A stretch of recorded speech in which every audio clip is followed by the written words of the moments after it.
Alors bonjour, je me présente, Guégan Kevin, je suis étudiant donc, en Master 1 au Master donc, CEPHN à l'INSEP.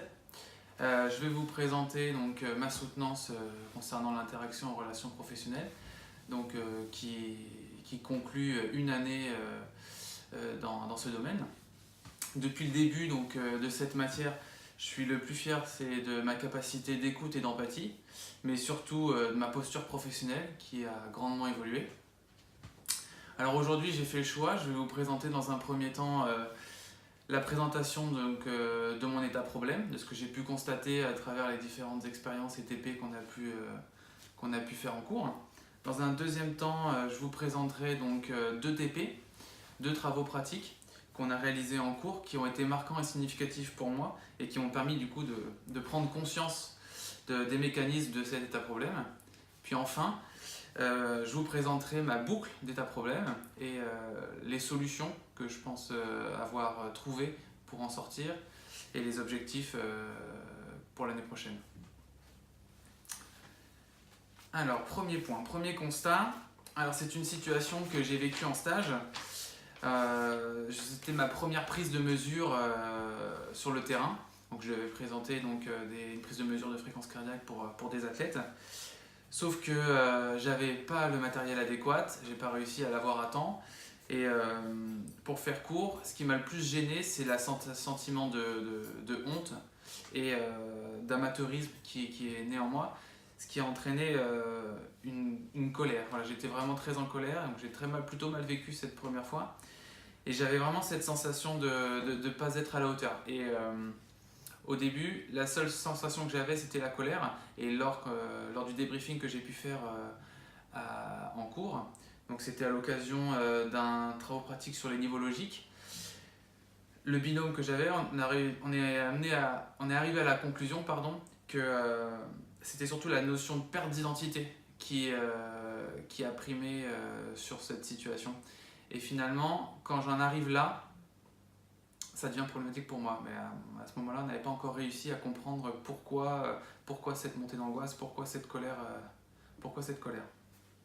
Le deuxième constat de cet état problème, ça s'est fait au travail. Donc, moi, je travaille donc pour la Fédération française de judo. Et il y a une situation avec un collaborateur, avec quelqu'un que je suis amené à travailler, où dès que je le rencontre, je me sens pas bien. Je n'arrivais pas à l'expliquer non plus à ce moment-là. Je n'aime pas la manière dont il s'exprime envers moi, j'aime pas du tout le ton qu'il prend, la façon dont il me serre la main, les interactions qu'il a avec moi, je ne suis pas du tout à l'aise et j'aime pas du tout sa manière d'être. Donc là, pareil, un sentiment qui naît, une incompréhension, de la colère, une angoisse. Donc là vient ma problématique, ma remise en question donc, au travers de cette année, sur cet état problème, c'est déjà de comprendre pourquoi cette angoisse, pourquoi cette colère, et surtout pourquoi comprendre cette frustration, cette acceptation que tout ne peut pas être parfait. Que mes relations avec tout le monde ne peuvent pas être parfaites, que quand je réalise une expérience, c'est possible qu'il y ait des grains dans le carrosse, voilà. Deuxième point, donc ça c'était donc pour mes constats. Donc dans une deuxième partie, les TP qui m'ont permis justement de comprendre ce cheminement, de comprendre ce mécanisme donc, de cet état problème. Le premier TP c'était lors du séminaire 7, c'était sur le perfectionnisme. Quand on reçoit la description donc, du perfectionniste, j'ai pensé que c'était ma biographie. Je me suis vraiment ressenti dans cette description, avec notamment une vraie prise de conscience de mon comportement, notamment sur cette insatisfaction permanente professionnelle. Je recherche toujours à faire des formations, toujours à être au top, toujours à bien présenter. Cette hyperactivité, je me rends compte qu'aujourd'hui, malgré mes 50 heures de travail au cabinet, plus mon investissement pour la Fédération française de judo, je me suis engagé dans ce master, toujours dans un besoin perpétuel d'avancer et de connaître d'autres choses. Et je me suis rendu compte, surtout, avec ce besoin de faire encore plus de sport que ce que je faisais avant, et plus de sport plus sollicitant pour mon organisme. Et en fait, c'est comme ça que je me suis rendu compte de l'hyperactivité au quotidien. Sans compter que mes proches, personnellement aussi, ils avaient retrouvé que j'étais plutôt devenu encore plus hyperactif qu'avant. Et le troisième prise de conscience à travers ce TP, ça a été l'autoflagellation. J'ai remarqué que dès que je recevais des remarques négatives, ou ouais, plutôt des remarques négatives, je cherchais sans cesse à vouloir me justifier, à être dans le oui mais. Et ça fait référence à ce qu'on a eu en premier semestre avec le triangle de Karpman. Et je me suis rendu compte que finalement j'étais un peu la victime de moi-même à ce moment-là. Toujours à dire oui mais c'est pas moi, à rejeter les responsabilités sur autre chose. Finalement, en réfléchissant, je me rends compte que l'origine vient certainement d'un sentiment d'infériorité qui est lié à mon enfance. Donc on va pas faire une psychologie de comptoir. Je pense que ça vient, et je le ressens vraiment aujourd'hui en ayant discuté avec mes parents, choses comme ça, que c'est vraiment une attitude que j'avais déjà d'avant quand j'étais plus petit. Finalement, je me rends compte que j'ai deux mécanismes qui se peuvent à la fois moteurs, ce qui font aujourd'hui que je suis ici devant vous à présenter sa soutenance et à vouloir toujours évoluer, mais aussi qui sont limitants pour moi. Ça s'appelle le perfectionnisme de valorisation. Je dois réussir pour exister. J'ai ce besoin d'être le meilleur parce que j'ai la croyance que c'est grâce à ça que je vais exister. Et l'autre partie, le perfectionnisme de socialisation. Je dois être intégré, accepté et reconnu de tous pour exister. Voilà. J'ai toujours peur du rejet et cette hypersensibilité aux critiques qui est aujourd'hui de plus en plus importante. Plus je deviens hyperactif, plus je deviens hypersensible aux critiques. Ça, c'était pour le premier TP. Pour le deuxième TP, je dirais que c'est lors du séminaire 8 sur le TP sur la part d'ombre. C'était avec les changements de position perceptuelle.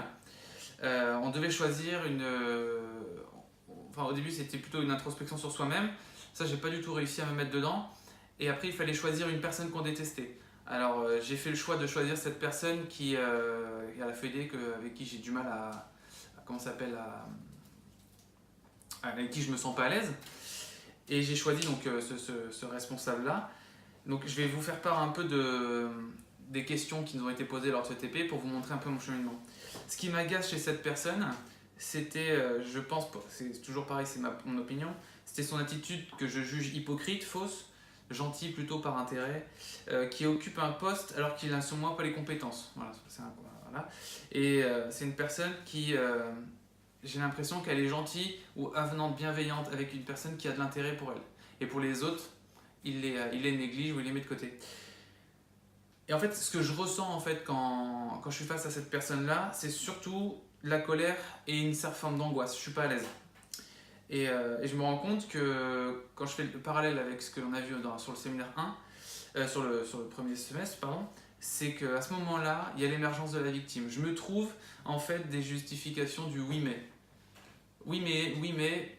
Et à ce moment-là, quand il y a le TP de part d'ombre où on doit faire ce changement de position perceptuelle, je me rends compte que je ne me remets jamais en question et que je remets toujours en question une autre cause. Oui mais c'est lui, oui mais c'est pas ma faute, c'est parce que ça, et jamais je me suis remis en cause moi-même.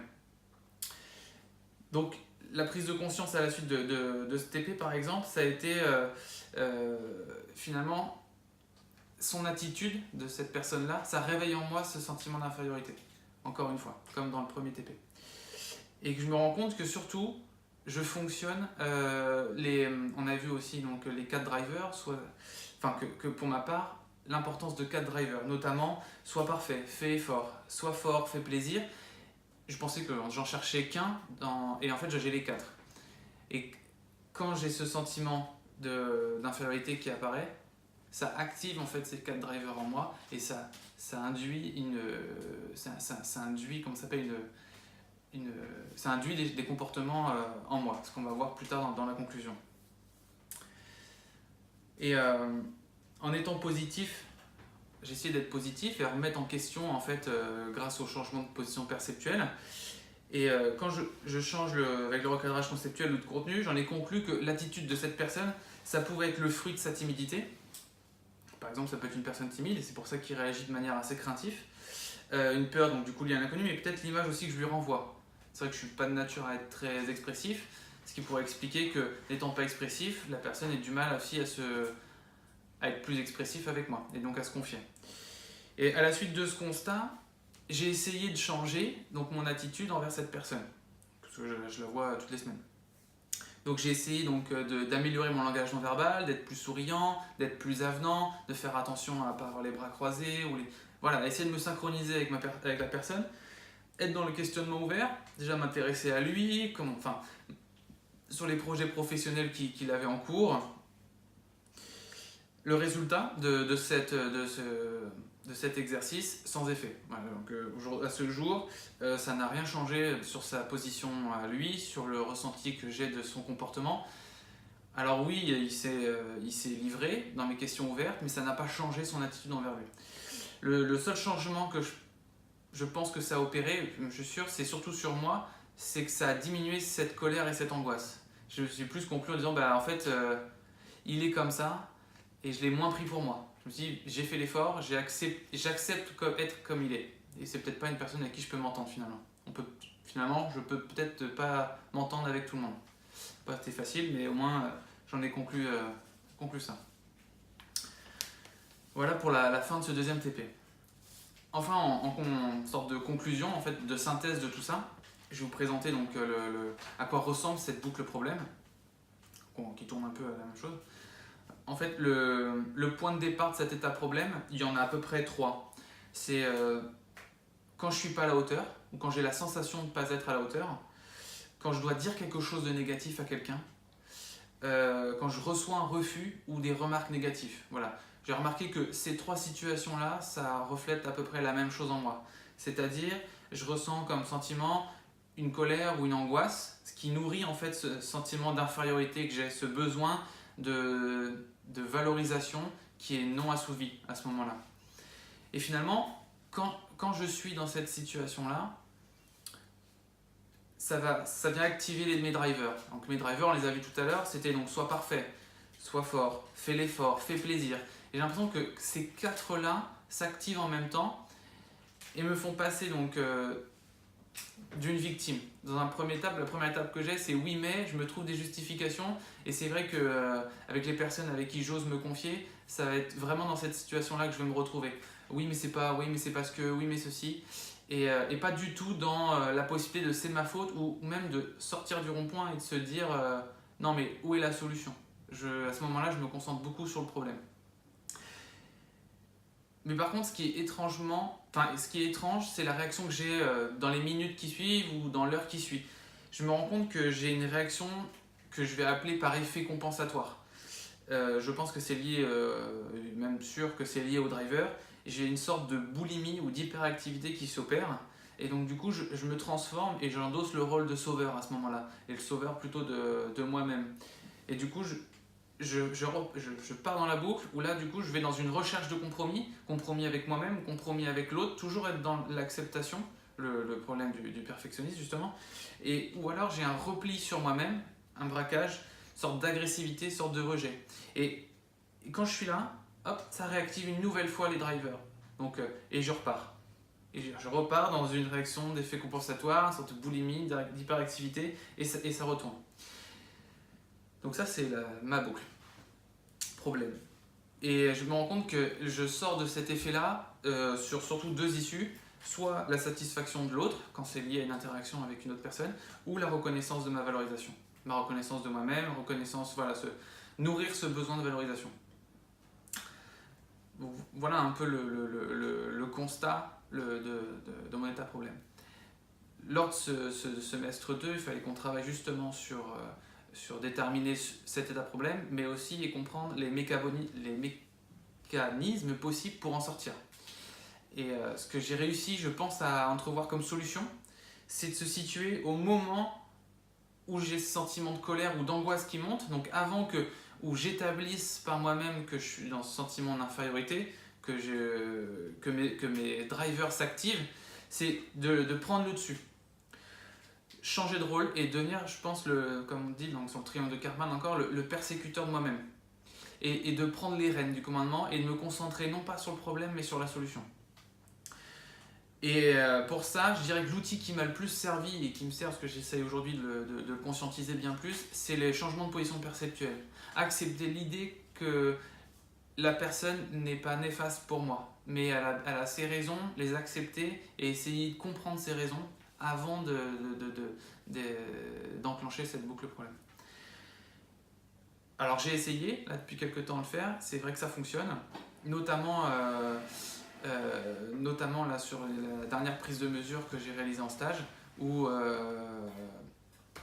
j'avais une nouvelle fois pas le matériel, et plutôt que de rentrer dans cette angoisse, cette colère qui aurait été non productive, j'ai fait le choix de dire bah, j'ai ça, on va s'adapter et on va réussir. Finalement, tout s'est très bien passé parce que je pense que l'attitude, ou en tout cas l'image que j'ai renvoyée à travers cette confiance dans le matériel, a fait que tout le monde s'est senti à l'aise et la prise de mesure s'est bien passée. Alors après, ça restera un biais, mais au moins tout s'est déroulé comme prévu. Enfin, je dirais que mes objectifs pour le futur, au niveau de cette boucle problème, c'est surtout d'améliorer ma fluidité dans ce processus de changement de position perceptuelle, de casser le plus vite possible cette boucle problème quand elle survient, et donc du coup, aussi développer l'optimisme chez moi. L'optimalisme, pardon, je reprends un terme, mais j'ai bien aimé ce terme-là, c'est-à-dire ne pas toujours chercher à être parfait en toutes circonstances, mais d'accepter de donner le meilleur avec les moyens qu'on a à cet instant. Et je pense que c'est vraiment sur ce point-là que je dois travailler aujourd'hui. Voilà, merci de m'avoir écouté, et puis j'espère que cette synthèse vous aura plu.